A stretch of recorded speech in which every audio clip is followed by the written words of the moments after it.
Unjuk rasa massa dari berbagai desa di Kabupaten Banjarnegara, Jawa Tengah di depan pendopo rumah penjabat bupati berakhir ricuh.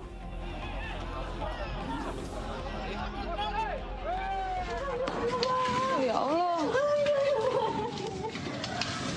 Lamunian pula damkar ini. Seorang warga lansia tewas saat api dengan cepat meluluh lantakan kediamannya di Palembang, Sumatera Selatan.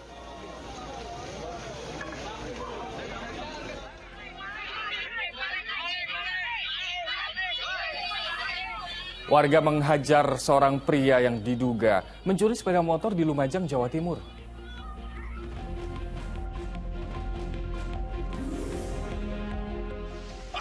Bro. La ilaha illallah. Astagfirullahaladzim. Astagfirullahaladzim. La ilaha illallah. Warga di Desa Gemawang, Kabupaten Semarang panik saat sebuah rumah ambles akibat tanah longsor.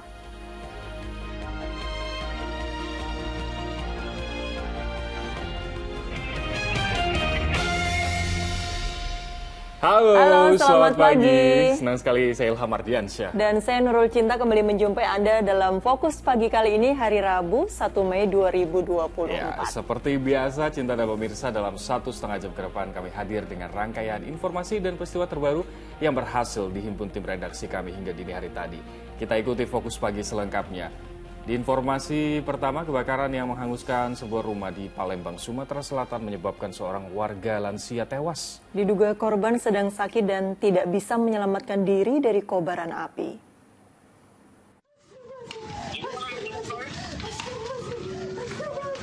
Api berkobar hebat dari sebuah rumah panggung yang terbakar di Jalan Wahid Hashim, Palembang, Sumatera Selatan pada Selasa pagi. Bangunan yang terbuat dari papan membuat api dengan cepat membesar dan menghanguskan seluruh bagian rumah. Malang, seorang penghuninya tak bisa menyelamatkan diri. Korban berusia 75 tahun yang sedang sakit itu diduga tewas terjebak api dan tak mampu menyelamatkan diri.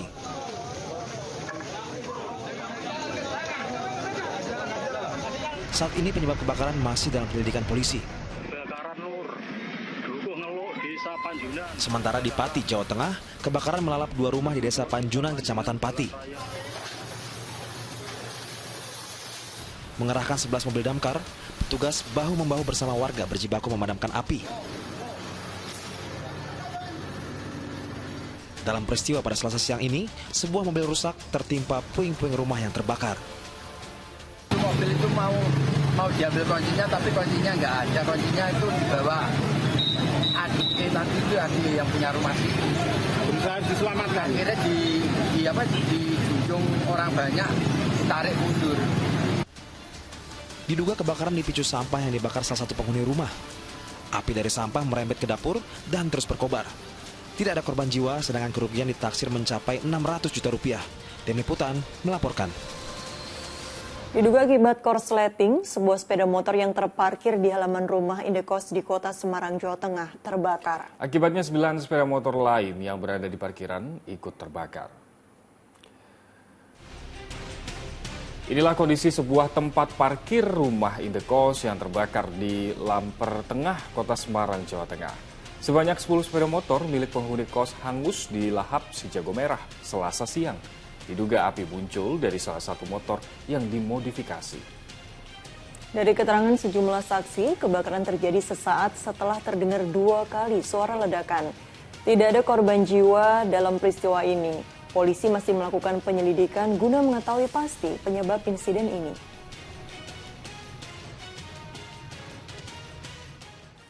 Ya, usai kumandang azan subuh untuk wilayah ibu kota DKI Jakarta dan sekitarnya, kami akan hadir kembali dengan sejumlah informasi lainnya. Di antaranya warga di Desa Gemawang, Kabupaten Semarang, Jawa Tengah panik saat sebuah rumah ambles akibat tanah longsor.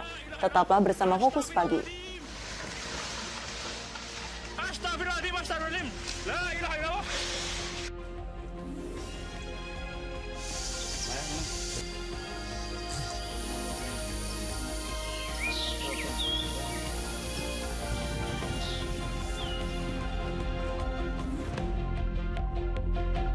Selamat menunaikan ibadah sholat subuh bagi Anda warga DKI Jakarta dan sekitarnya. Dan kita lanjutkan informasi hari ini pemirsa. Kecelakaan lalu lintas yang melibatkan bus Transjakarta dan mobil angkot terjadi di Jalan TB Simatupang, Jakarta Timur pada Selasa malam. Peristiwa ini terjadi diduga akibat sopir mobil angkot terlibat cekcok dan mengendarai mobil secara ugal-ugalan.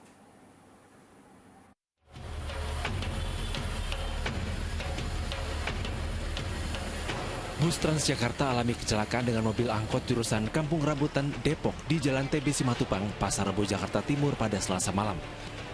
Kejadian bermula saat sopir mobil angkot terlibat cekcok dengan sopir mobil angkot lainnya dari arah Tanjung Barat menuju Pasar Rebo. Dua angkot yang saling kejar berhenti di jembatan TB Simatupang setelah menyalip bus Transjakarta tanpa membawa penumpang. Mobil angkot ditabrak mundur oleh mobil angkot lain.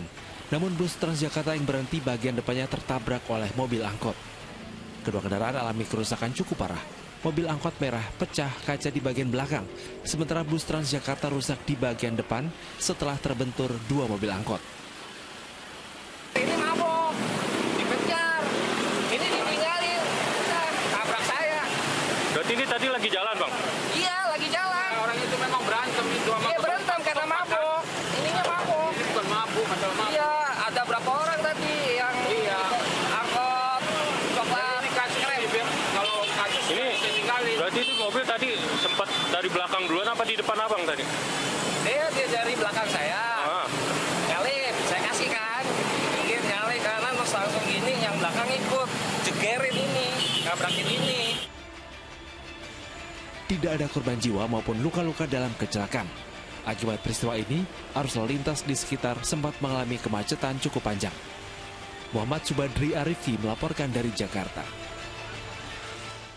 Bertabrakan dengan truk, seorang pengendara motor tewas terlindas di Kabupaten Tuban, Jawa Timur. Sementara di Manado, Sulawesi Utara, truk kontainer terbalik saat hendak balik arah. Pengemudi truk tewas di lokasi kejadian. Truk kontainer ini terbalik saat berbalik arah di Jalan Ring Road Manado, Sulawesi Utara, Senin siang. Diduga, pengemudi tidak mampu mengendalikan berat kontainer bermuatan triplek itu. Pengemudi terjepit kabin dan meninggal di lokasi kejadian. Akibat badan truk yang melintangi jalan, arus lalu lintas Jalan Ring Road Manado macet total. Pengemudi ini akan mencoba untuk memutar melalui bagian. Tentunya sampai saat ini untuk pengemudi masih terjepit di badan kepala kontainer.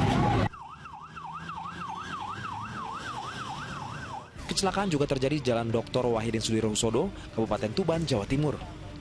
Pengendara motor bernama Barlian Hilmi Pradana meninggal di lokasi karena mengalami luka di bagian kepala. Peristiwa terjadi ketika korban tengah melaju dan secara tiba-tiba berpapasan dengan truk yang sedang menyalip dari arah berlawanan. Tabrakan akhirnya tidak bisa dihindarkan. Sepeda motor yang dikemudikan oleh Barlian Hilmi Pradana, akhirnya truk tersebut tidak bisa menghindari dan terjadilah kecelakaan dengan kendaraan Honda Vario tersebut. Meski sempat melarikan diri, pengemudi truk akhirnya diamankan Polres Tuban. Tim Liputan melaporkan. Seorang ibu dan anaknya tewas setelah sepeda motor yang dikendarainya menabrak trotoar di Kabupaten Maros, Sulawesi Selatan. Jasad kedua korban langsung dievakuasi warga ke rumah sakit.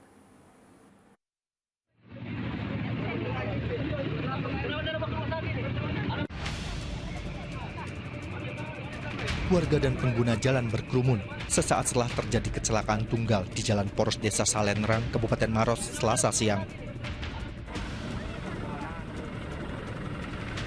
Warga mendapati seorang wanita muda bersama anak balitanya terkapar tak sadarkan diri di pinggir jalan. Sang anak diketahui tewas di lokasi kejadian, sementara sang ibu tewas saat dievakuasi ke Rumah Sakit Umum Kabupaten Maros. Kecelakaan berawal saat sepeda motor korban melaju dari arah Kabupaten Pangkep menuju Kabupaten Maros. Tiba-tiba oleng ke kanan saat melintas di lokasi kejadian. Sepeda motor yang hilang kendali kemudian menabrak trotoar hingga membuat keduanya terjatuh. Saya ibunya itu yang parah itu gigi semua hancur. Oh begitu ya. Anaknya kayaknya kepalanya. Itu anaknya perempuan juga Pak ya, masih kecil ya? Itu. Jadi 4 tahun kayaknya. Oh, tapi tadi Pak memang sementara sunyi jalan atau bagaimana? Rame-ramenya Pak. Oh sementara rame. Hingga kini, unit Laka Lantas Polres Maros masih menyelidiki penyebab pasti kecelakaan tunggal yang menewaskan ibu dan anak ini. Sementara sepeda motor korban telah diamankan di kantor unit Laka Lantas Polres Maros. Raisa Habu melaporkan dari Kabupaten Maros, Sulawesi Selatan. Kita ke informasi lainnya, pemirsa. Erupsi Gunung Ruang di Kabupaten Kepulauan Sitaro berdampak pada penutupan sementara aktivitas penerbangan di Bandara Samratulangi, Manado, Sulawesi Utara. Abu vulkanis yang turun menutupi landasan pacu hingga jalanan kota Manado.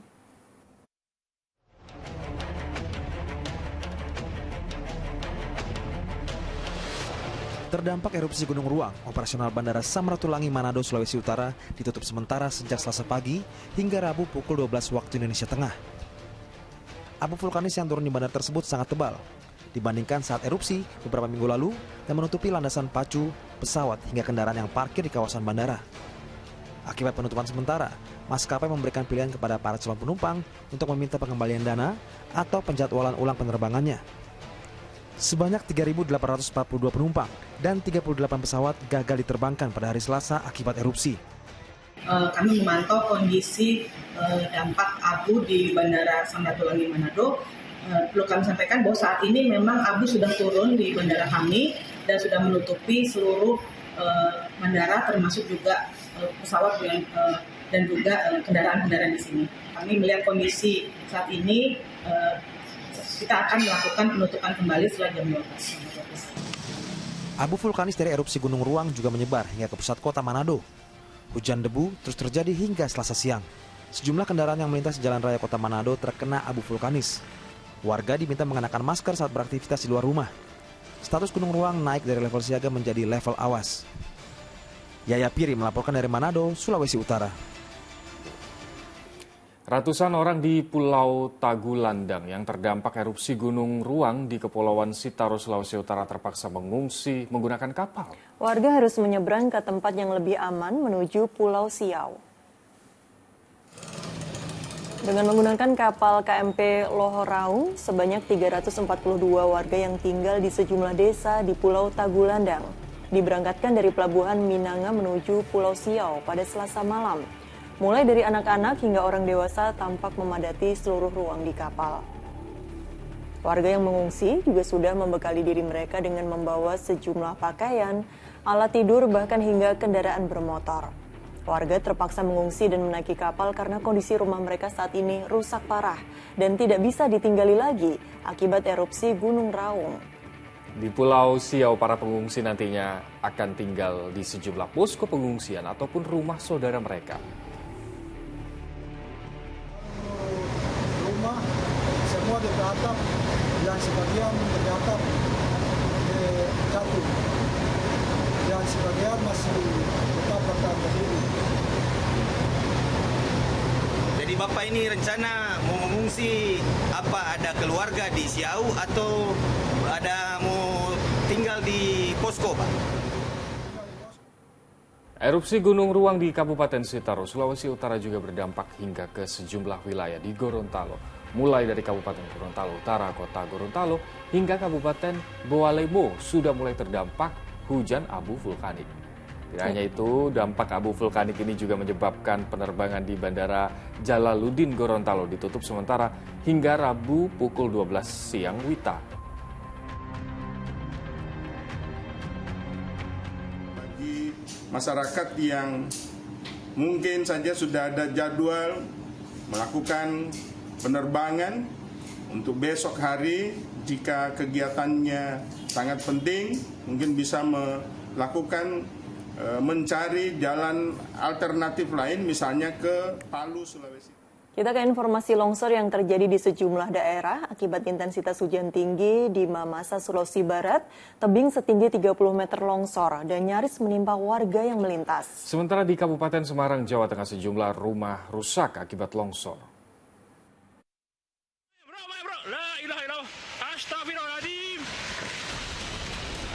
Sejumlah warga di Desa Gemawang, Kabupaten Semarang, Jawa Tengah panik saat sebuah rumah ambles akibat tanah longsor. Awalnya, tanah di sekitar lokasi tergerus sedikit demi sedikit setelah beberapa hari sebelumnya turun hujan dengan intensitas tinggi. Karena tanah terus bergerak, saat hujan deras, terjadi longsor yang menuju bagian bawah perbukitan.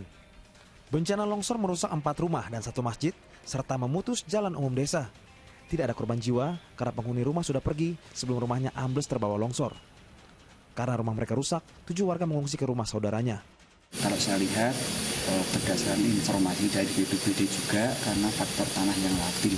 Terbukti sekarang sudah di bawah itu ada mata air, sudah kelihatan keluar airnya. Nah itu kemarin kan belum ada aliran airnya yang secara khusus dibuat seperti itu. Sehingga menjadikan tanah itu seperti lumpur itu. Sehingga ada intensitas hujan yang tinggi sehingga terjadilah longsor.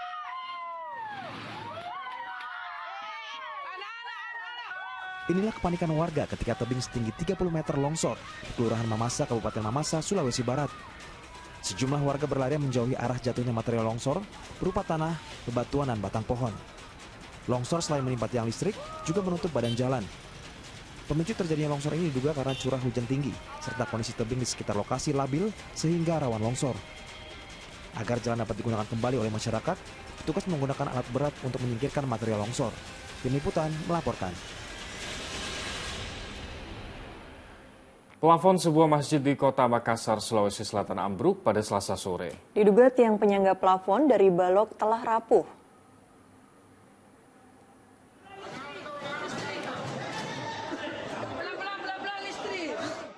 Kepanikan terjadi usai plafon di Masjid Nurul Bahari di Jalan Andalas, Kota Makassar ambruk Selasa sore.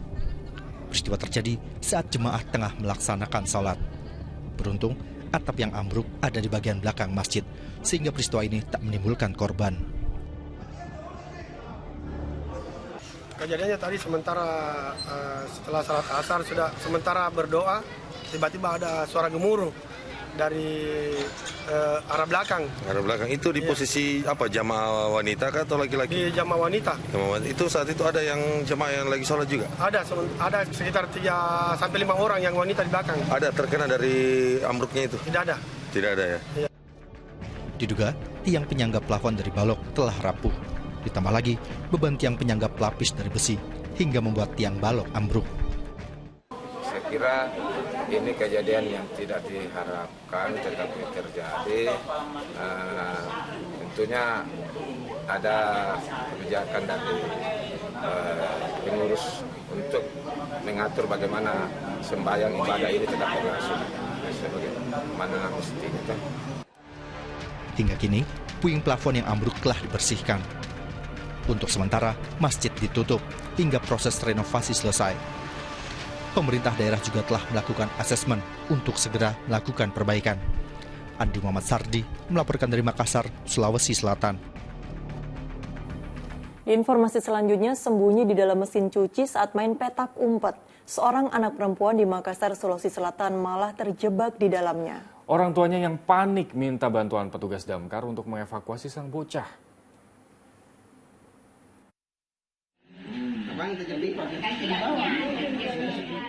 Ada-ada saja ulah seorang bocah di Kecamatan Talo, Kota Makassar, Sulawesi Selatan hingga membuat petugas damkar bertindak.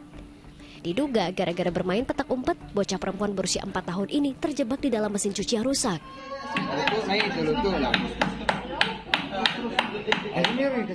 Petugas pun dengan hati-hati memotong bagian tabung pengering mesin cuci agar tidak melukai korban. Tarik, 1, 2, 3.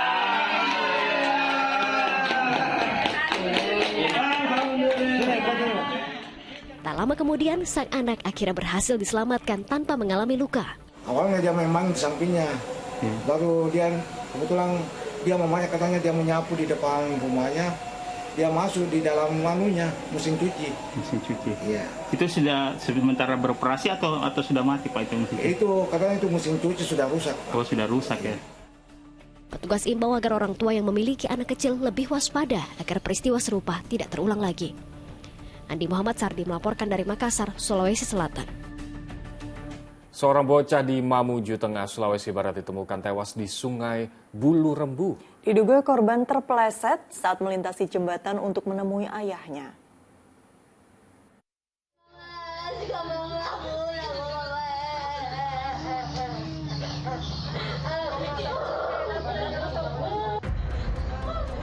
Isak tangis wanita ini pecah saat mendapati anaknya yang masih berusia 2 tahun meninggal dunia akibat tenggelam di Sungai Bulu Rembu, Desa Babana, Kabupaten Mamuju Tengah.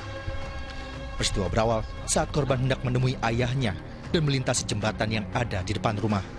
Diduga, korban terpleset dan terjatuh hingga terseret arus sungai. Korban ditemukan tersangkut pada seutas tali di muara sungai, sekitar 25 meter dari rumahnya. Waktu diambil, Pak, ada kesulitan? Tidak, Ji, karena airnya kan cuma segini saja dalamnya. Jadi begitu saya kasih turun kaki, langsung mungkin tidak dibawa, langsung tuangkan aja. Berarti dia ada di bawah di dasar dia? Cuma dia tersangkut di tali-tali dia. Polisi yang datang ke lokasi kejadian langsung melakukan olah TKP.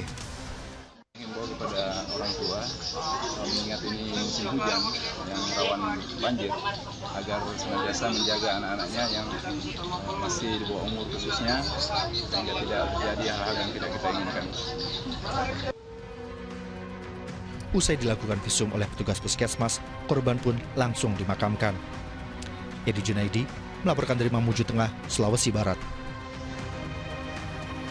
Tim penyidik dari Komisi Pemberantasan Korupsi KPK melakukan penggeledahan di gedung Sekretariat Jenderal DPR RI pada Selasa siang. Dalam kurun waktu 7 jam penggeledahan, tim penyidik mengamankan 3 buah koper dan 1 ransel sebagai barang bukti. Penggeledahan oleh tim penyidik KPK di gedung Sekretariat Jenderal di Dewan Perwakilan Rakyat Republik Indonesia berlangsung selama 7 jam. Tim penyidik KPK keluar dengan membawa sejumlah koper dan ransel hitam. Selanjutnya, tim penyidik langsung menuju gedung KPK untuk memeriksa lebih lanjut barang bukti yang ditemukan. KPK melakukan penggeledahan ke seluruh ruangan di gedung Setjen DPR, termasuk ruang kerja Sekjen DPR Indra Iskandar. Penggeledahan ini dilakukan untuk mencari barang bukti tambahan dalam kasus korupsi, kasus dugaan korupsi pengadaan barang dan jasa pada rumah jabatan anggota Dewan tahun 2020. KPK telah menetapkan 2 orang tersangka dalam kasus ini. Ya, jadi informasi yang kami peroleh, betul hari ini tim penyidik KPK dalam rangka terus mengumpulkan alat bukti dalam kegiatan penyidikan dugaan korupsi, kelengkapan rumah jabatan anggota DPR RI, melakukan penggeledahan di Sekretariat Jenderal DPR RI di beberapa ruang kerja, termasuk ruang staf. Kita jeda sejenak, keluarga menghajar seorang pria yang diduga mencuri sepeda motor di Lumajang, Jawa Timur. Informasi selengkapnya usai jeda bersama Nurul Cinta.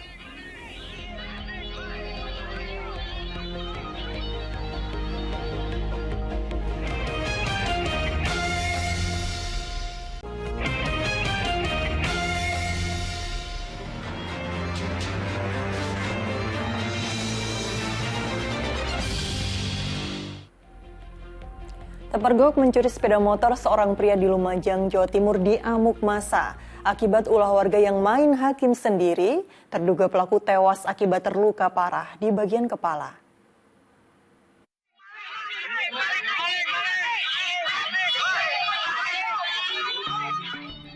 Massa beramai-ramai menghajar seorang pria berusia 39 tahun yang diduga mencuri sepeda motor di Desa Kalibendo, Lumajang, Jawa Timur. Kondisi terduga pelaku luka parah di bagian kepala akibat terkena pukulan warga yang main hakim sendiri. Lelaki itu sempat dibawa ke rumah sakit, namun nahas nyawanya tak tertolong. Terduga pelaku terpergok pemilik kendaraan saat hendak membawa kabur sepeda motor yang terparkir di halaman rumah.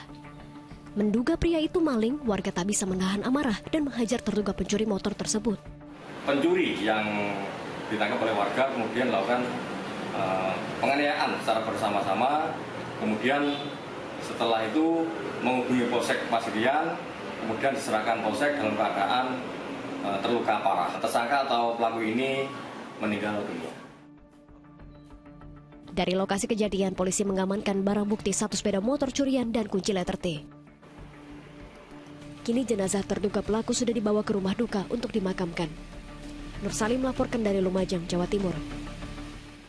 Seorang pria asal kota Surabaya, Jawa Timur nyaris tewas dihajar massa setelah pencurian sepeda motor yang dilakukannya terpergok warga. Sempat terjadi kejar-kejaran antara warga dan maling motor.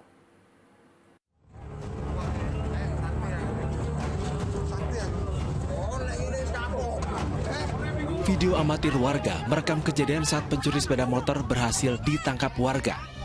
Masa yang geram dengan ulah pencuri langsung menghakimi pencuri motor hingga babak belur. Beruntung pihak kepolisian yang terjun ke lokasi berhasil mengamankan dan membawa pencuri. Kejadian pencurian motor terjadi di Desa Ngingas, Kecamatan Waru, Kabupaten Sidoarjo, Jawa Timur pada Selasa malam. Saat itu pemilik motor selesai membeli makan. Ia melihat sepeda motor miliknya akan dibobol pencuri. Maling saat itu menggunakan kunci terakitan di genggaman dan berhasil membobol kunci stang sepeda motor korban. Ia belum sempat melarikan sepeda motor curian karena korban berteriak hingga mengundang perhatian warga. Sempat terjadi aksi kejar-kejaran antara massa dan pelaku hingga maling motor tertangkap. Terus keduluan kepergok Mas maksudnya? Motor apa Pak yang diambil Pak? Beat kalau nggak salah Pak. Ada berapa pelaku Pak tadi Pak? Kayak saksi mata kayak saya 3 orang kan. 3 orang. Tinggal kayaknya gimana Mas? Yang tertangkap cuma satu orang yang ketangkap. Kini kasus pencurian tersebut tengah ditangani dan dalam penyelidikan lebih lanjut oleh Polsek Waru. Zainul Fajar melaporkan dari Sidoarjo, Jawa Timur. Seorang pria mencuri 2 ponsel di sebuah toko kelontong di kawasan Cakung, Jakarta Timur. Di wilayah Tanjung Priok, Jakarta Utara, seorang pria kehilangan sepeda motornya saat mengantar warga yang hendak membeli rumah. Pria ini dengan santai membawa kabur motor korban dengan dalih mengambil uang untuk membeli sebuah rumah di Jalan Bentengan 2 Tanjung Priok, Jakarta Utara. Korban sebelumnya mengantar terduga pelaku yang berpura-pura ingin membeli rumah. Setelah terjadi kesepakatan dengan pemilik rumah, terduga pelaku lantas meminjam motor korban untuk menemui atasannya. Korban baru sadar menjadi korban kejahatan setelah 3 jam menunggu motornya tidak dikembalikan oleh terduga pelaku. Korban telah melaporkan kasus pencurian ini ke Polsek Tanjung Priok, Jakarta Utara. Di kawasan Cakung, Jakarta Timur, seorang pria terekam kamera pengawas mengambil 2 ponsel yang tergeletak di etalase dan meja kasir sebuah toko kelontong. Dengan modus berbelanja, pria itu langsung kabur usai melaksanakan aksi kejahatannya. Pencurian terjadi ketika karyawan toko tengah memasak di dapur. Kedua ponsel tersebut biasa digunakan penjual untuk bertransaksi dan melihat harga barang. Korban pun telah melaporkan kejadian yang menimpanya ke polisi.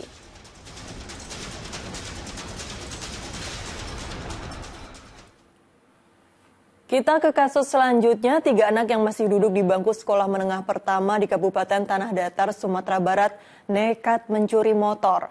Mereka beralasan nekat mencuri lantaran lelah berjalan kaki. Rekaman kamera pengawas di Kecamatan Lima Kaum, Kabupaten Tanah Datar, Sumatera Barat, merekam aksi pencurian sepeda motor yang pelakunya adalah 3 remaja. 3 orang pelajar sekolah menengah pertama ini mencuri motor milik warga yang terparkir di depan rumah. Tak berselang lama, ketiga pelaku ditangkap polisi berbekal rekaman kamera pengawas. Awalnya mereka mengaku nekat mencuri sepeda motor karena lelah berjalan kaki. Namun belakangan terungkap jika sepeda motor hasil curian dijual seharga Rp500.000 dan uang hasil penjualan dibelanjakan makanan oleh mereka.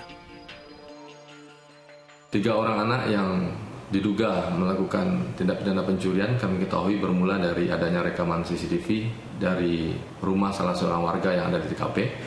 Kemudian kami melakukan penyelidikan dari hasil CCTV sehingga kami bisa melakukan penangkapan terhadap 3 orang pelaku yang melakukan pidana pencurian tersebut. Saat ini para pelajar kelas 9 itu telah ditahan dan terancam hukuman maksimal 7 tahun penjara. Sri Purnama melaporkan dari Kabupaten Tanah Datar, Sumatera Barat. Hendak pulang ke rumah usai bersekolah, 3 pelajar SMP di Cempaka Putih, Jakarta Pusat menjadi korban penyerangan sekelompok pelajar lain. Akibat insiden ini, seorang pelajar terluka dan sepeda motor yang mereka pakai berboncengan juga dirampas. 3 pelajar tingkat SMP ini masih dalam kondisi syok usai diserang sekelompok pelajar lain di Jalan Percetakan Negara, Cempaka Putih, Jakarta Pusat, Selasa sore. Peristiwa bermula saat ketiganya yang berboncengan sepeda motor ditabrak oleh sekelompok pelajar lain. Ketiganya lalu diserang dengan membabi buta, menggunakan penggaris besi dan juga mengancamnya dengan celurit hingga salah satu pelajar terluka. Naasnya usai memukul ketiga korban, para pelaku lalu merampas dan membawa kabur sepeda motor korban. Kasusnya saat ini tengah ditangani oleh Polsek Cempaka Putih. Polisi menangkap 5 orang terduga pelaku tawuran yang menyebabkan seorang remaja di Kota Prabu Muli, Sumatera Selatan terluka parah. Korban dikeroyok dan dibacok hingga kondisinya kritis.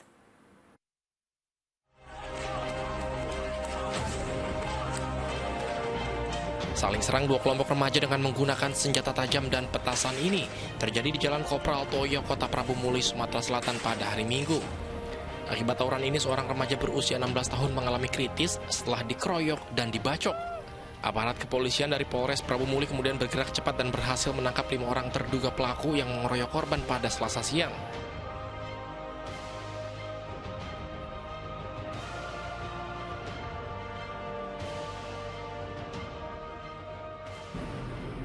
Orang daripada para tersangka yang telah kita amankan ini, ada yang melakukan pembacokan, ada yang melakukan pemukulan, ada yang melakukan tendang, ada yang menginjak. Semua kegiatan-kegiatan kekerasan yang mereka lakukan dan akhirnya korban mengalami luka dan harus dirawat di rumah sakit. Selain menangkap 5 terduga pelaku, polisi juga menyita sejumlah barang bukti berupa senjata tajam yang dipergunakan untuk menganiaya korbannya. Untuk mempertanggungjawabkan perbuatannya, kelima pelaku kini ditahan di Mapolres Prabu Muli. Dedi Irwansyah melaporkan dari Prabu Muli, Sumatera Selatan. Sekelompok pemuda di Bogor, Jawa Barat terekam CCTV melakukan penyerangan ke sebuah SPBU dengan membawa senjata tajam. Petugas SPBU yang ketakutan langsung bersembunyi menyelamatkan diri.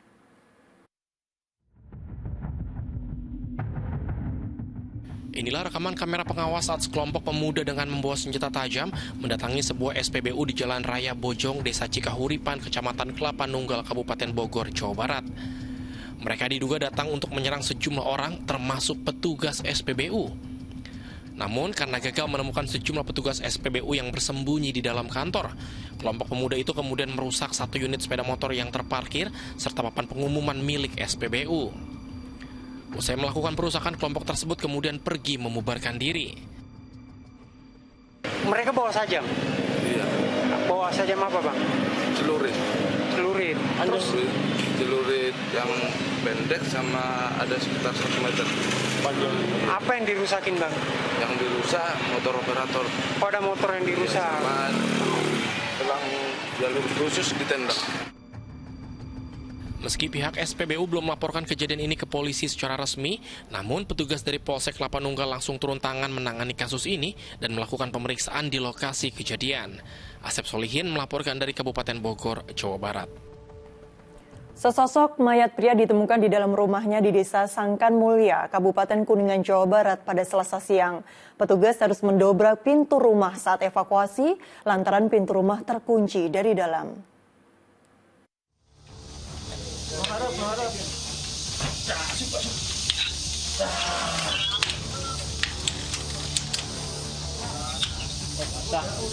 Petugas kepolisian dibantu warga berupaya membuka pintu belakang sebuah rumah di Desa Sangkan Mulia, Kabupaten Kuningan, Jawa Barat pada Selasa siang. Pintu rumah dibuka paksa karena di dalam rumah ditemukan sesosok mayat pria. Mayat pertama kali diketahui setelah teman dari anak pemilik rumah diminta mencari keberadaan korban.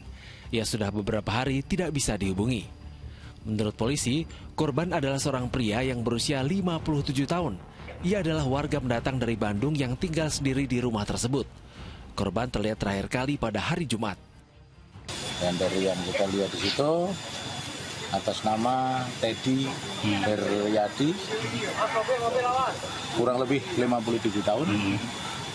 Alamat asli di Bandung, dia sebagai pendatang. Dan untuk yang ada di TKP, ditemukan barang bukti obat-obatan. Obat-obatan hari itu kita pun memanggil dari tim kesehatan Puskesmas Cikarang Utara. Dari dalam rumah, polisi juga menemukan obat-obatan yang diduga milik korban. Lantaran korban diketahui memiliki riwayat penyakit jantung. Namun polisi belum bisa menyimpulkan penyebab kematiannya. Petugas pun langsung mengevakuasi dan membawa mayat pria ke Rumah Sakit 45 Kuningan untuk diperiksa lebih lanjut. Agun Gunawan melaporkan dari Kuningan, Jawa Barat. Berawal dari cekcok, seorang pria di Pangkal Pinang, Kepulauan Bangka Belitung menganiaya istrinya hingga meninggal dunia. Penganiayaan yang dilakukan terduga pelaku dipergoki anak mereka yang kemudian ikut dilukai. Di dalam kantong jenazah ini, seorang wanita sudah terbujur kaku. Perempuan tersebut tewas dalam kondisi penuh luka senjata tajam. Diduga ia dianiaya sang suami di rumah mereka di Kecamatan Bukit Intan, Kota Pangkal Pinang, Kepulauan Bangka Belitung. Sementara itu, usai membacok sang istri, pelaku minum racun. Sempat dibawa ke rumah sakit, akhirnya nyawa pelaku tidak tertolong. Penganiayaan yang dilakukan pelaku dipergoki anak mereka yang kemudian ikut dilukai. Belum diketahui apa motif penganiayaan. Menurut sang anak, ayah dan ibunya terdengar bertengkar sebelum terjadi tindak kekerasan tersebut. Terbangun melihat si pelaku melakukan tindakan tersebut, si pelaku mendatangi si anaknya, kemudian menyebutkan untuk yang keparangnya itu yang mengenai ke tangan si anaknya. Seorang oknum polisi di Kabupaten Pasaman ditangkap Badan Narkotika Nasional Provinsi Sumatera Barat karena kedapatan membawa ganja kering seberat 141 kg.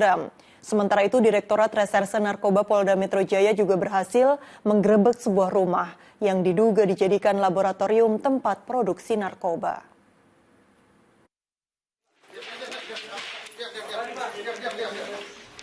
Inilah penggerebekan yang dilakukan oleh penyidik Subdit 3 Ditres Narkoba Polda Metro Jaya terhadap sebuah rumah yang diduga dijadikan gudang tempat penyimpanan bahan baku narkoba jenis Pinaka atau bahan baku tembakau sintetis di kawasan BSD Tangerang Selatan. Setelah mengamankan satu orang pelaku berinisial B, penyidik langsung menggerebek sebuah rumah di kawasan Sentul, Kabupaten Bogor, Jawa Barat. Rumah tersebut diketahui dijadikan laboratorium tempat produksi narkoba jenis Pinaka. Dari lokasi itu, petugas kembali mengamankan 2 orang pelaku yang berperan sebagai peracik narkoba. Dari hasil olah TKP yang dilakukan pada Selasa sore, penyidik memastikan tempat yang dijadikan laboratorium narkoba tersebut merupakan satu-satunya laboratorium Pinaka di Indonesia.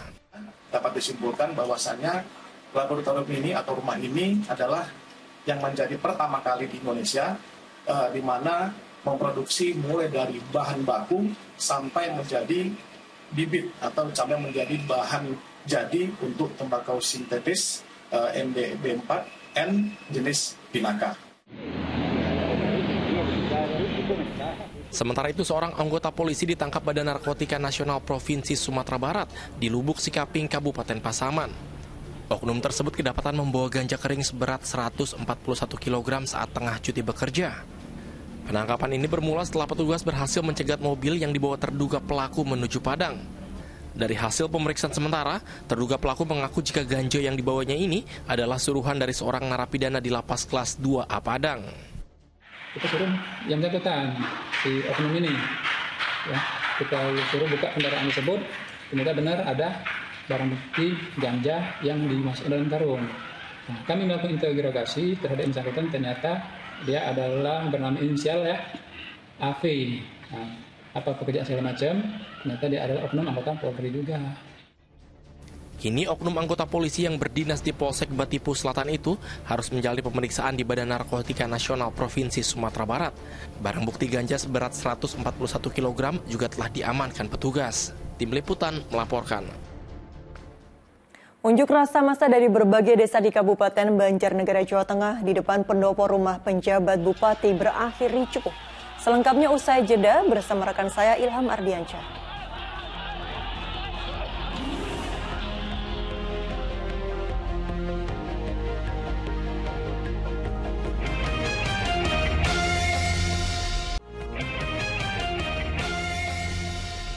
Anda kembali di Fokus Pagi bersama saya Ilham Ardiansyah. Kita lanjutkan informasi hari ini pemirsa. Unjuk rasa massa dari berbagai desa di Kabupaten Banjarnegara, Jawa Tengah di depan pendopo rumah penjabat Bupati berakhir ricuh.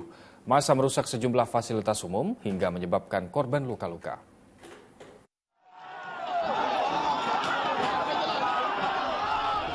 Kericuhan terjadi di depan pintu gerbang kompleks pendopo di Payuda, Kabupaten Banjarnegara, Jawa Tengah. Ratusan pengunjuk rasa hendak merangsek masuk ke dalam area pendopo. Mereka berasal dari puluhan desa di Banjarnegara. Unjuk rasa dilakukan warga untuk mendesak digelarnya pelantikan kepala desa terpilih. Pelantikan seharusnya dilaksanakan pada tanggal 30 April 2024. Warga protes sebab secara sepihak pejabat bupati membatalkan pelantikan kepala desa terpilih dan menundanya hingga 2 tahun ke depan. Masa mendesak penjabat Bupati Banjarnegara agar melantik 57 kepala desa yang terpilih pada 5 April 2024 lalu. Tapi kenapa ada pelantikan itu ditunda? Harusnya kalau secara logika sebelum ada ada pemilihan kepala desa itu sudah diagendakan. Akan dilanjut 2 tahun, jadi 8 tahun. Kenapa? Yang menjadi kepala desa terpilih ini Bapak tidak memikirkan ruginya berapa juta. Polisi pun bertindak tegas menghalau warga dengan menyemprotkan air dan gas air mata. Warga yang emosi akhirnya mengamuk, merusak berbagai fasilitas umum seperti pos Satpol PP di kompleks Pemkab Banjarnegara. Bentrokan antar aparat keamanan dan pengunjuk rasa mengakibatkan 10 warga dan 2 anggota Polres Banjarnegara mengalami luka-luka. Untuk anggota kami, Kabak Ops kami, Kompol Priyo mengalami patah tulang dan juga Kadit Dalmas kami mengalami luka pada pelipis. Untuk dari pengunjuk rasa sendiri tadi informasi ada 10 orang terkena sesak napas karena gas air mata. Saat ini sudah dirawat dan sudah kembali ke rumah masing-masing. Pada Selasa sore unjuk rasa akhirnya bisa dibubarkan setelah perwakilan pengunjuk rasa berdialog dengan pejabat Bupati Triharso Widi Rahmanto. Meski telah membubarkan diri, ratusan pengunjuk rasa tetap mendesak agar pejabat Bupati segera melantik 57 kepala desa terpilih. Mardianto melaporkan dari Banjarnegara, Jawa Tengah. Unjuk rasa puluhan mahasiswa terkait penuntasan kasus dugaan korupsi jembatan di Kejaksaan Tinggi Sulawesi Tenggara berlangsung ricuh. Mahasiswa dan pegawai kejaksaan saling kejar-kejaran, bahkan terlibat adu jotos.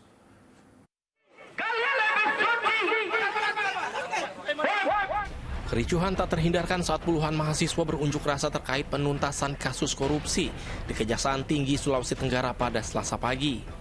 Mahasiswa yang mencoba membakar ban bekas di depan pintu gerbang terlibat saling dorong dengan pengaman dan pegawai kejaksaan. Aksi kejar-kejaran pun terjadi di dalam kejaksaan hingga kedua belah pihak terjadi adu jotos. Akibatnya beberapa mahasiswa terluka.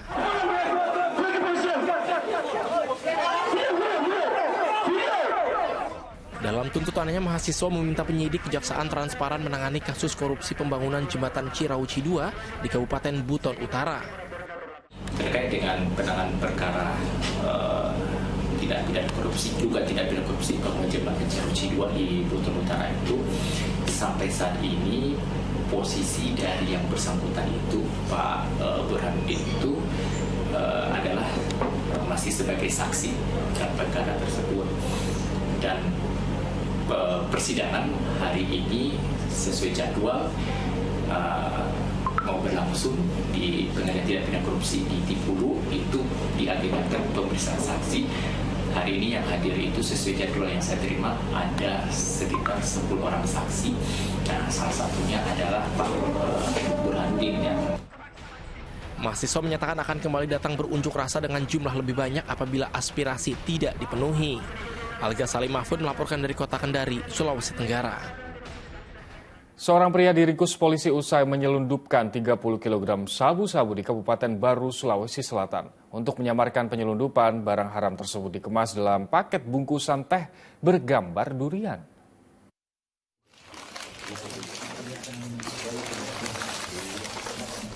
Inilah penggeledahan yang dilakukan polisi usai meringkus seorang kurir narkoba yang membawa 30 kg sabu-sabu di Pelabuhan Awerange, Kabupaten Baru, Sulawesi Selatan. Barang haram itu dikirim menggunakan kapal kayu bermuatan rumput laut dari Kalimantan Utara. Untuk menyamarkan penyelundupan, sabu-sabu dikemas dalam 30 paket bungkusan teh bergambar durian. Dari hasil penyelidikan, pelaku merupakan seorang residivis yang sudah 2 kali menyelundupkan sabu-sabu ke Kabupaten Sidrap, Sulawesi Selatan. Hingga saat ini, polisi masih memburu pengirim sabu-sabu senilai 36 miliar rupiah tersebut. Ini adalah trip kedua yang diterima oleh tersangka dari orang yang sama atau dari pengendali yang sama. Sebelumnya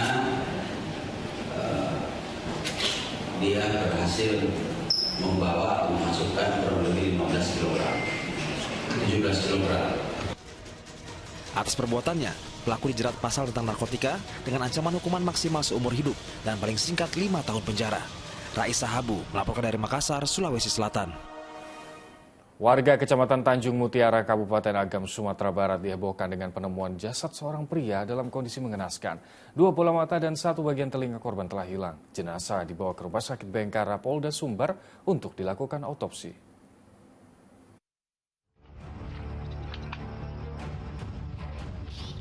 Jasad seorang pria Parubaya ditemukan dalam keadaan mengenaskan di areal perkebunan sawit di Kecamatan Tanjung Mutiara, Kabupaten Agam, Sumatera Barat.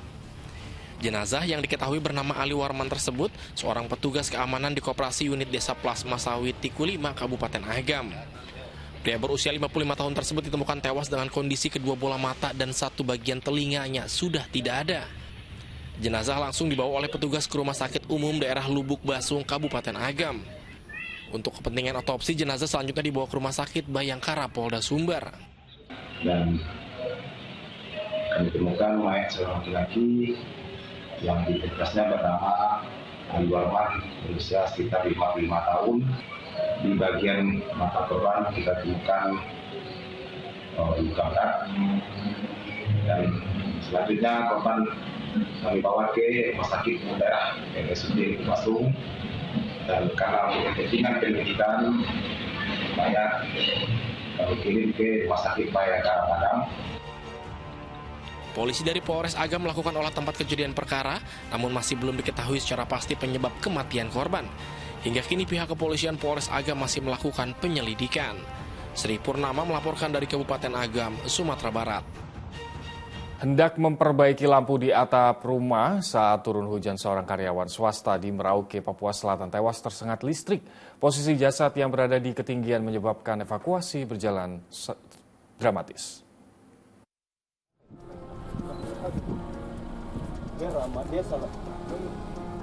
Tangan pria ini masih terlilit kabel listrik saat sejumlah polisi melakukan evakuasi dari atap rumah di Jalan Arafuru, Merauke, Papua Selatan, Senin siang. Pria ini meninggal dunia karena kesetrum listrik ketika memperbaiki lampu di atap rumah saat hujan turun.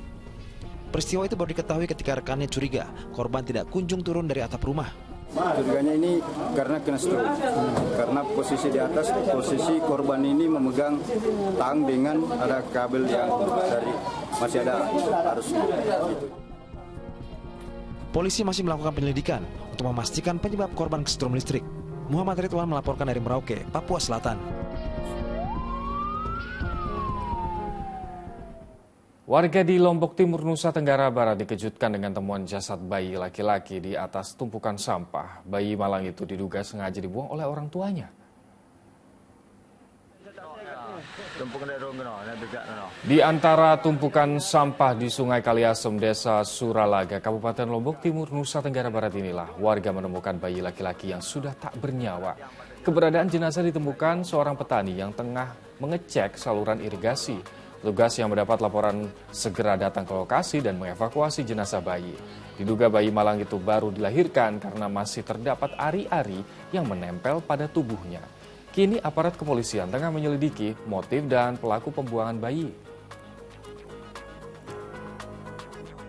Seorang bayi yang sudah meninggal dan akhirnya sama pihak puskesmas diangkat dan dilakukan pemeriksaan secara medis di Puskesmas Suralaga. Kepala SMK Negeri di Sidoaori, Nia Selatan, Sumatera Utara dijebloskan ke penjara setelah menganiaya seorang anak didiknya hingga meninggal dunia. Kepala korban dipukul lebih dari 3 kali dengan dalih bentuk pembinaan, menyusul tak disiplinnya para murid saat praktik kerja industri di kantor kecamatan.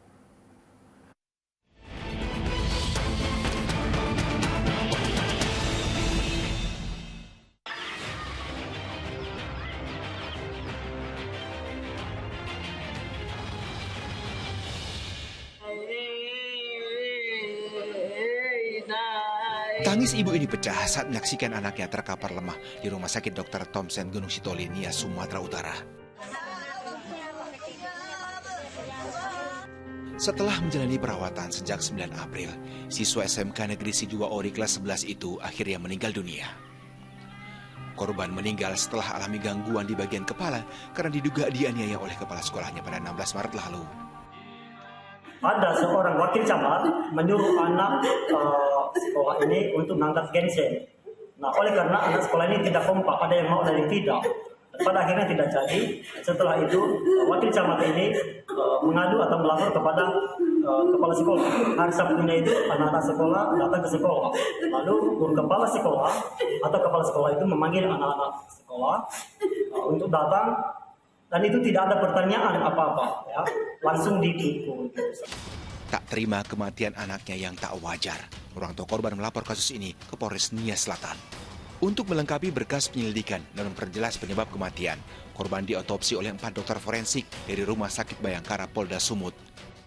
Jadi udah ada sekitar 9 saksi yang kita periksa, termasuk kawan-kawan dari korban, termasuk juga guru yang hadir pada saat kejadian. Jadi untuk memperjelas apa penyebab kematian dari korban atas nama Yari Rinduru, kita melaksanakan otopsi. Sementara, tangis keluarga dan kerabat mengiringi pemakaman remaja berusia 17 tahun itu. Kecurigaan keluarga jika korban tewas dianiaya oleh kepala sekolahnya makin besar, sebab hasil CT scan menyebut adanya disfungsi saraf di kepala korban.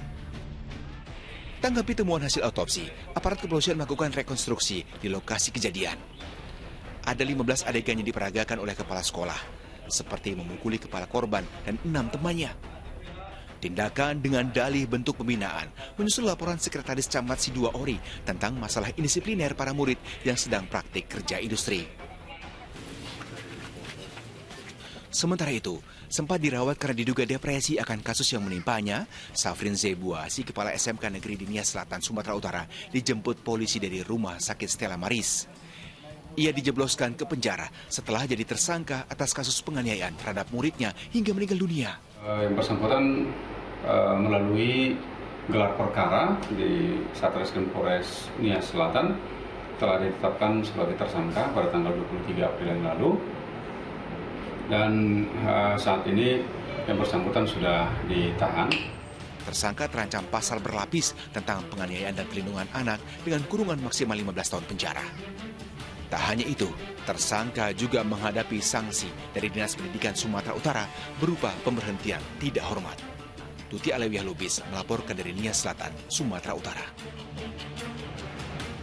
Kita ke informasi lainnya, pemirsa. Jumlah pasien penyakit demam berdarah atau DBD meningkat di sejumlah wilayah di Jawa Barat. Seperti di Kota Bekasi, ratusan pasien DBD dirawat di RSUD Casbullah Abdul Majid sejak bulan Januari 2024, 5 diantaranya meninggal. Seperti ini suasana di ruang instalasi gawat darurat RSUD Casbullah Abdul Majid, Kota Bekasi, Jawa Barat. Terjadi lonjakan pasien demam berdarah sejak bulan Januari hingga saat ini. Pihak rumah sakit telah merawat sebanyak 402 orang pasien DBD, namun 5 diantaranya meninggal dunia.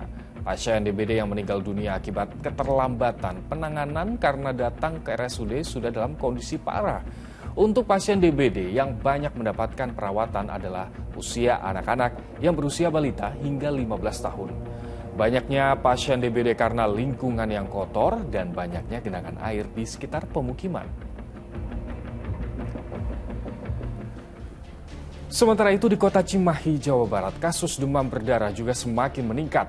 Ruang instalasi gawat darurat hingga sejumlah ruang inap RSUD Cibabat penuh pasien DBD baik dewasa maupun anak-anak. Hingga hari Selasa, rumah sakit masih merawat 65 pasien DBD baik anak-anak maupun dewasa. Pemerintah mencatat dalam 3 bulan terakhir ada 300 pasien DBD dirawat di seluruh rumah sakit dengan total kematian 2 orang.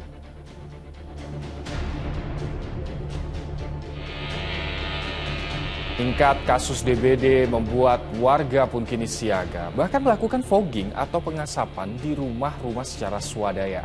Ini dilakukan sebagai upaya membunuh serangga nyamuk penyebab DBD dan antisipasi kasus DBD terus meningkat.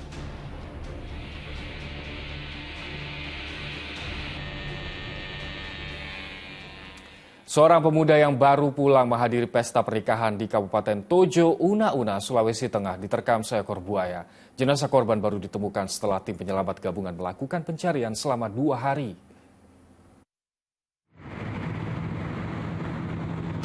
Tim SAR gabungan mengevakuasi jenazah seorang pemuda dari perairan Desa Benteng, Kabupaten Tojo Una-Una, Sulawesi Tengah, Selasa siang. Jasadnya ditemukan mengapung sekitar 50 meter dari dermaga Desa Benteng, tempat yang dilaporkan diterkam seekor buaya pada Senin dini hari. Saat itu korban bersama temannya baru menghadiri pesta pernikahan kerabatnya dan akan naik ke perahu untuk kembali ke rumahnya di Desa Bungayo. Tiba-tiba, seekor buaya menerkam pemuda itu dari arah samping perahu. Warga di sekitar lokasi kejadian tak dapat memberikan pertolongan karena peristiwa terjadi dengan cepat dan korban langsung diseret ke tengah laut. Tim SAR gabungan berhasil menemukan korban atas nama Hamka, umur 21 tahun, sekitar 50 meter dari LKP. Kemudian korban dievakuasi, selanjutnya dibawa ke rumah keluarga. Jenazah kemudian dibawa ke rumah duka untuk segera dimakamkan keluarga korban. Syamsuddin Tobon yang melaporkan dari Tojo Una-Una, Sulawesi Tengah. Seorang warga lansia tewas saat api dengan cepat meluluh lantakan kediamannya di Palembang, Sumatera Utara. Selengkapnya kami hadirkan usai jeda. Tetaplah bersama kami di Fokus Pagi.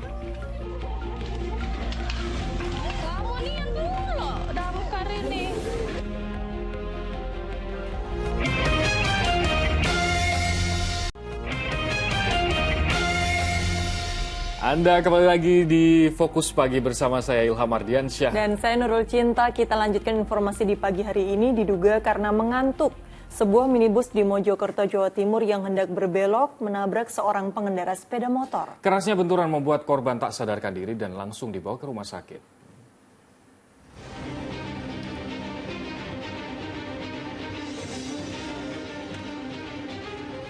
Pengendara sepeda motor ini seketika tak sadarkan diri usai terlibat kecelakaan dengan sebuah minibus di Simpang 5 Kenanten, Kabupaten Mojokerto, Jawa Timur, Rabu dini hari. Kerasnya benturan menyebabkan motor yang dikendarai korban ringsek. Peristiwa berawal ketika minibus yang dikemudikan Nanang Cahyono melaju kencang dari arah Surabaya dan hendak berbelok masuk ke kota Mojokerto. Di saat bersamaan korban melaju dari arah berlawanan. Diduga karena mengantuk, sopir minibus tak menyadari adanya pengendara sepeda motor tersebut, sehingga tabrakan pun tak terhindarkan. Dari arah Jombang. Motornya dari Jombang, mobilnya dari mana? Dari arah Surabaya, mau masuk ke kota. Terus tiba-tiba langsung ngantem itu tadi ya? Mungkin capek mau ngantuk. Itu korbannya gimana tadi, Mas? Itu korbannya keadaannya ini, Mas. Ini ya? Iya, masih sadar, alhamdulillah. Guna mendapat perawatan medis, korban kemudian langsung dibawa ke RSUD Dr. Wahidin Sudirohusodo, Kota Mojokerto, dengan menggunakan mobil ambulans.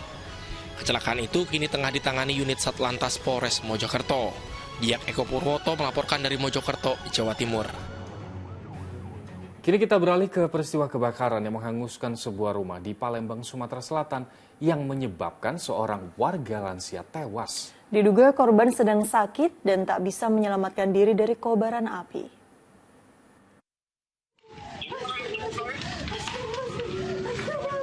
Api berkobar hebat dari sebuah rumah panggung yang terbakar di Jalan Wahid Hashim, Palembang, Sumatera Selatan pada Selasa pagi. Bangunan yang terbuat dari papan membuat api dengan cepat membesar dan menghanguskan seluruh bagian rumah. Malang, seorang penghuninya tak bisa menyelamatkan diri. Korban berusia 75 tahun yang sedang sakit itu diduga tewas terjebak api dan tak mampu menyelamatkan diri.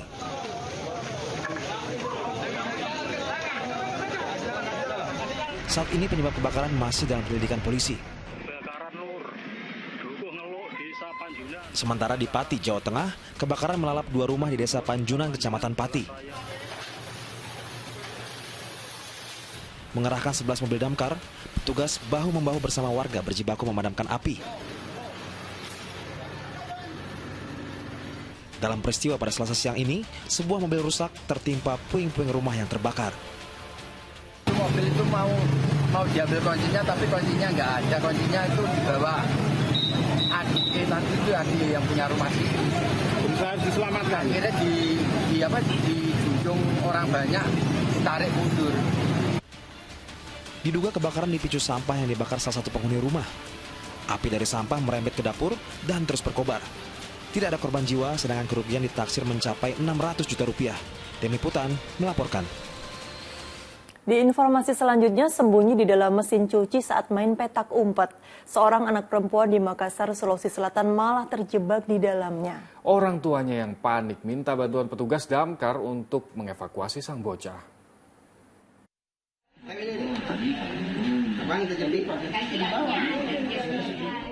Ada-ada saja ulah seorang bocah di Kecamatan Talo, Kota Makassar, Sulawesi Selatan hingga membuat petugas damkar bertindak. Diduga gara-gara bermain petak umpet, bocah perempuan berusia 4 tahun ini terjebak di dalam mesin cuci yang rusak.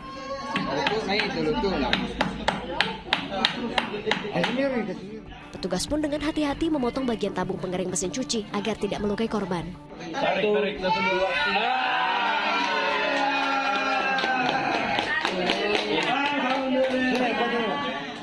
Tak lama kemudian, sang anak akhirnya berhasil diselamatkan tanpa mengalami luka. Awalnya dia memang di sampingnya, baru dia kebetulan mamanya katanya dia menyapu di depan rumahnya, dia masuk di dalam mesin cuci. Mesin cuci. Iya. Itu sudah sementara beroperasi atau sudah mati Pak itu mesin cuci? Itu katanya itu mesin cuci sudah rusak. Oh, sudah rusak ya. Petugas imbau agar orang tua yang memiliki anak kecil lebih waspada agar peristiwa serupa tidak terulang lagi. Andi Muhammad Sardi melaporkan dari Makassar, Sulawesi Selatan. Kita ke informasi lain. Pemirsa, Presiden Joko Widodo bertemu dengan CEO Microsoft Satya Nadella di Istana Merdeka, Jakarta pada hari Selasa. Dalam pertemuan tersebut, Presiden Joko Widodo dan Satya Nadella membicarakan terkait pengembangan sumber daya manusia dan pembangunan pusat riset Microsoft di Indonesia. Pertemuan antara Presiden Jokowi dan CEO Microsoft Satya Nadella berlangsung sekitar setengah jam. Dalam pertemuan tersebut, kedua pihak membahas terkait pengembangan SDM dan membangun pusat riset di Indonesia.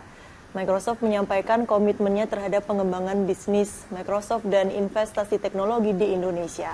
Microsoft akan berinvestasi secara signifikan di Indonesia selama 4 tahun ke depan dalam infrastruktur, kecerdasan artifisial, dan komputasi awan.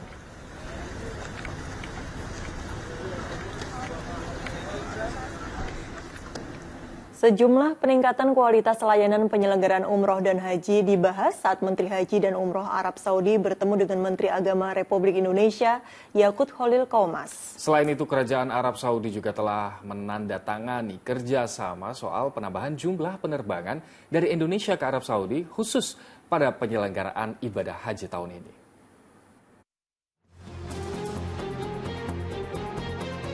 Menteri Haji dan Umroh Arab Saudi Taufik Al-Rabiah kembali berkunjung ke Indonesia.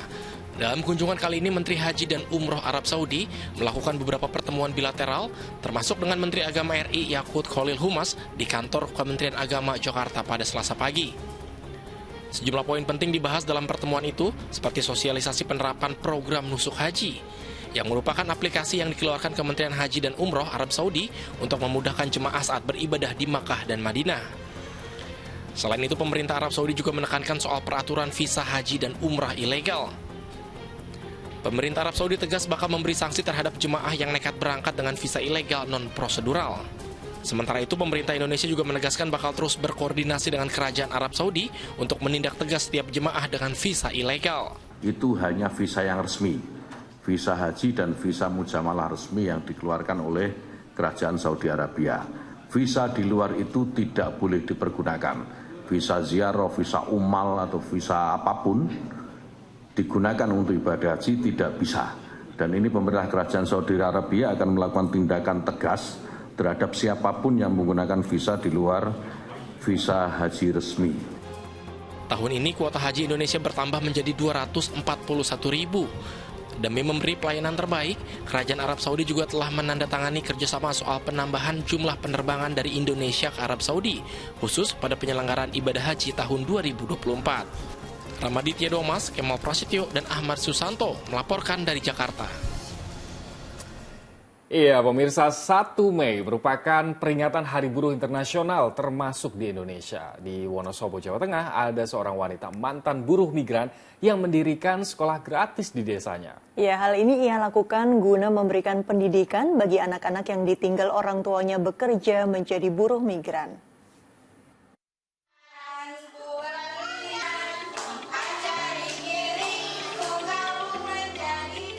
Satu Mei menjadi momen bagi buruh di seluruh dunia untuk menyuarakan hak-hak mereka, termasuk di Indonesia.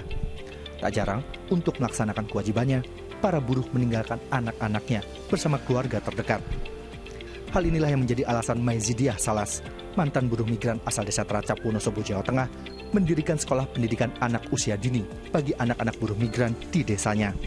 pendirian sekolah PAUD berawal dari pengalaman pribadinya yang harus meninggalkan anaknya yang masih balita bersama keluarga terdekat untuk bekerja di luar negeri.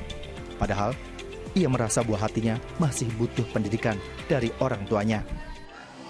Wadah inilah yang untuk mengumpulkan anak-anak balita yang ditinggal orang tuanya supaya mereka itu bisa belajar secara edukatif, bisa interaksi satu sama lain gitu.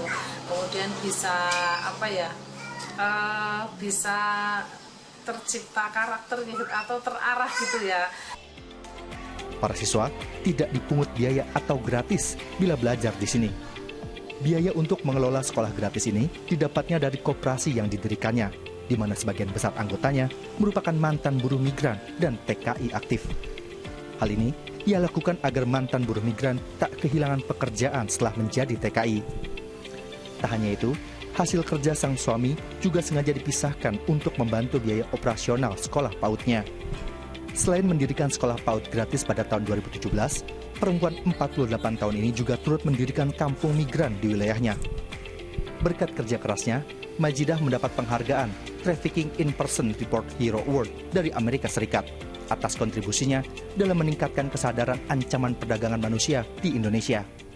Terus kita sosialisasi seputar misalkan ada persoalan pekerja migran itu harusnya sikap kita bagaimana, terus negara juga harus ngapain gitu ya, atau sosialisasi migrasi yang aman, sosialisasi pencegahan tindak pidana perdagangan orang. Nanti kita mengikuti isu yang ada di situ. Ratusan anak-anak di Desa Teracap pernah mengemban ilmu di sekolah PAUD miliknya. Dibantu 2 pengajar, kini ada 15 siswa yang menimba ilmu di sekolah PAUD yang didirikannya. Sangat membantu anak-anak di sini yang kurang mampu, karena sebagian dari sini banyak yang bekerja migran karena demi kebutuhan, jadi meninggalkan anak. Senang karena sudah sekolah dan tidak mengeluarkan biaya sama sekali, dan yang harusnya buat bayar SPP, buat apa kan bisa untuk jajan anak-anak. Semua kerja keras yang dilakukan Majidah Salas guna meletakkan dasar karakter bagi anak-anak di wilayahnya, agar mereka bisa memiliki masa depan yang lebih gemilang.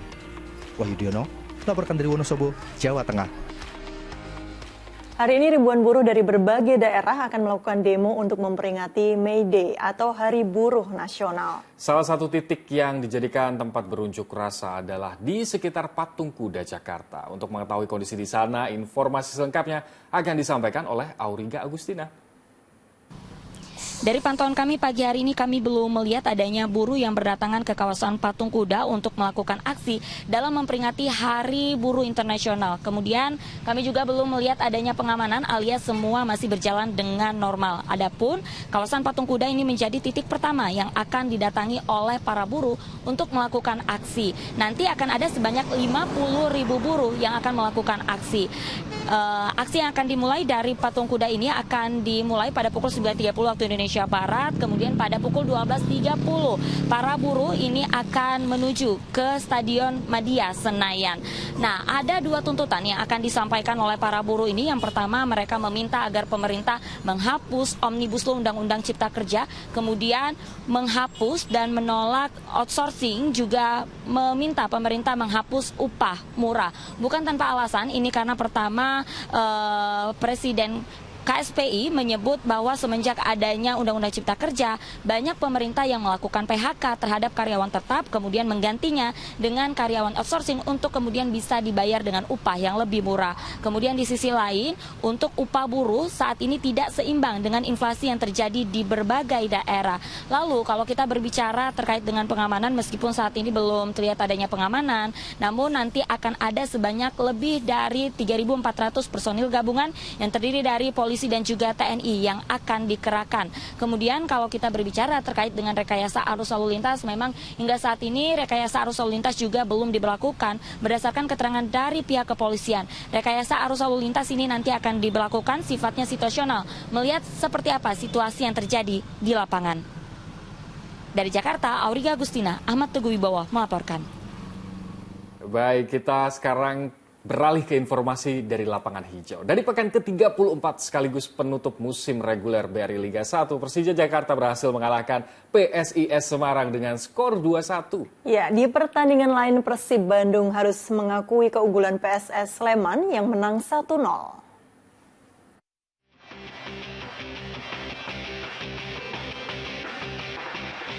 Persija Jakarta menutup perjalanan di BRI Liga 1 musim ini dengan hasil gemilang. Melawan PSIS Semarang di Stadion Gelora Bung Karno, Senayan, Jakarta Selasa sore, Persija menang 2-1. Tim tamu sempat mengancam melalui peluang winger Galih Freitas pada menit ke-5. Beruntung bagi tuan rumah, kiper Cahya Supriyadi mampu menghalau peluang tersebut. Setelah imbang tanpa gol di babak pertama, kebuntuan baru pecah di babak kedua. Pada menit 63, PSIS unggul berkat gol Fredian Wahyu. Bomber Persija Marco Simic membalas dengan gol sundulan 3 menit berselang. Macan Kemayoran akhirnya menang setelah sepakan bebas Masai Gayos pada menit 63 tak dapat dibendung barisan pertahanan Laskar Mahesa Jenar. Akibat kekalahan ini, PSIS tertahan di posisi ke-6 dan gagal melangkah ke babak Championship Series. Di Stadion Manahan, Solo, Jawa Tengah, PSS Sleman menjamu Persib Bandung yang menurunkan mayoritas pemain pelapis. PSS mendominasi permainan dan memiliki sejumlah peluang di babak pertama. Namun, tidak ada gol tercipta hingga turun minum. Tuan rumah mendapat kado penalti jelang waktu normal berakhir setelah Elvis Kamsoba dilanggar di kotak terlarang. Striker asing PSS Ajak Riak melakukan eksekusi sempurna. PSS pun menang 1-0. Adapun bagi Persib, kekalahan ini tidak mengubah status mereka sebagai runner-up dan sudah pasti lolos ke Championship Series.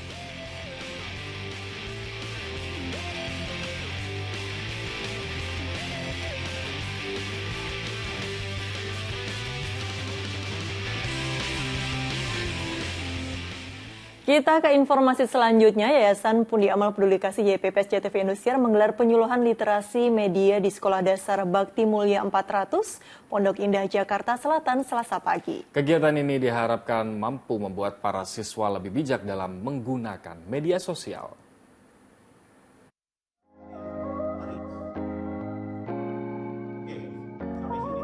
YPP SCTV Indosiar menggelar kegiatan penyuluhan literasi media di Sekolah Dasar Bakti Mulia 400 di kawasan Pondok Indah, Jakarta Selatan, Selasa pagi. Seluruh siswa nampak antusias mengikuti kegiatan yang bertajuk Bijak dan Cerdas Bermedia Sosial, Anti-Bullying, dan Pornografi. Beragam kegiatan seperti games, nyanyi bersama, hingga dongeng yang dibawakan oleh Kak Dika KS semakin menambah keseruan acara ini. Tak hanya itu, terdapat juga mobil baca di halaman sekolah guna menambah wawasan dan ilmu pengetahuan para siswa. Wah, senang sekali ya Pak gitu ya, karena ada CTV dan Indosiar yang datang ke sini dan memberikan edukasi kepada anak-anak. Apalagi edukasi tentang literasi media yang sebenarnya di sekolah itu jarang dipelajari ya. Jadi dengan adanya acara ini, anak-anak mendapat wawasan baru. Kegiatan ini diharap mampu meningkatkan dan mengembangkan ilmu pengetahuan para siswa. Aku sangat senang karena aku bisa baca buku, mendengar dongeng, dan sehingga aku bisa jadi lebih pintar dan aku bisa senang-senang sama temanku. Terima kasih Indosiar dan SCTV untuk kunjungannya ke sekolah kami. Terima kasih SCTV dan Indosiar karena telah mengunjungi sekolah kami. Acaranya sangat seru dan hebat. Terima kasih ya. Selain menambah wawasan, acara ini juga diharap mampu membuat para siswa lebih bijak dalam menggunakan media sosial. Diri Setiantama melaporkan dari Jakarta. Dan pemirsa, laporan tadi menutup kebersamaan kita dalam Fokus Pagi hari ini. Usai Fokus Pagi, jangan lewatkan untuk menyaksikan program Magic 5. Mewakili tim redaksi dan kerabat kerja yang bertugas, saya Ilham Ardiansyah. Dan saya Nurul Cinta pamit undur diri. Selamat pagi. Sampai jumpa. Selamat Hari Buruh. Selamat Hari Buruh.